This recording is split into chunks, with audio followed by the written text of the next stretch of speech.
నమస్కారం అండి. ఈనాటి కమ్మని కథ పేరు సంకల్పబలం. వినిపిస్తున్నది మీ విజయభాస్కర్.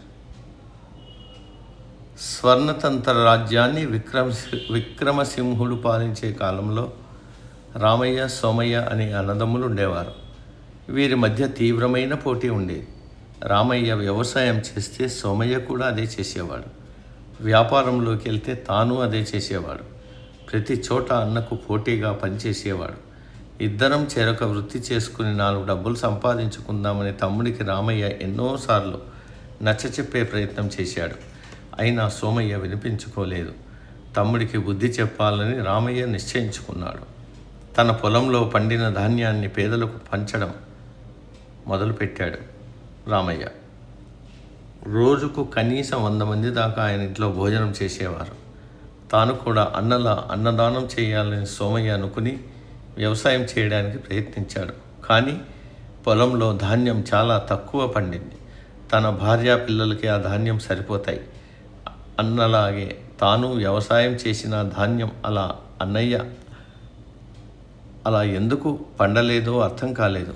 అన్నను అడగాలంటే సోమయ్యకు అహమడ్డొచ్చింది. తన బంధువులంతా అన్నయ్య ఇంటికి వెళ్తూ అక్కడే బస చేస్తున్నారు. తిరిగి తమ ఊళ్ళకి వెళ్ళేప్పుడు తనను చూసి వెళ్తున్నారు. ఇది తనకు అవమానంగా భావించాడు సోమయ్య. చివరికి తన అన్ననే విషయం అడగాలని వెళ్ళాడు. తాను అన్నదానం చేస్తానని, అందుకు ఎలా చేయాలో చెప్పాలని అడిగాడు. ఇందులో రహస్యం ఏమీ లేదు తమ్ముడు. నేను పోటీ కోసం అన్నదానం చేయాలని అనుకోలేదు. తప్పుదారిలో నడుస్తున్న నిన్ను మార్చాలన్న మంచి నిర్ణయమే తీసుకున్నాను. నేనేది చేసినా నువ్వు చేస్తావని తెలుసు.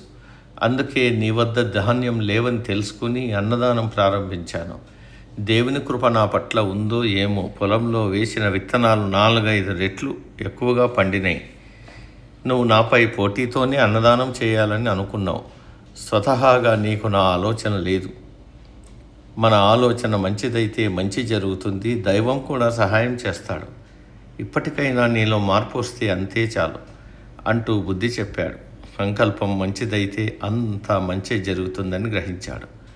అప్పటి నుంచి పోటీ పడటం మానుకున్నాడు సోమయ్య. 10 గేదెలను కొని పాలు, పెరుగు దానం చేయడం మొదలుపెట్టాడు. అన్న చెప్పినట్లే మంచి నిర్ణయం తీసుకున్నందువల్ల గేదెలు పాలు ఎక్కువగా ఇచ్చేవి. అలా దాన ధర్మాలు చేస్తూ ప్రజలకు దగ్గరయ్యాడు.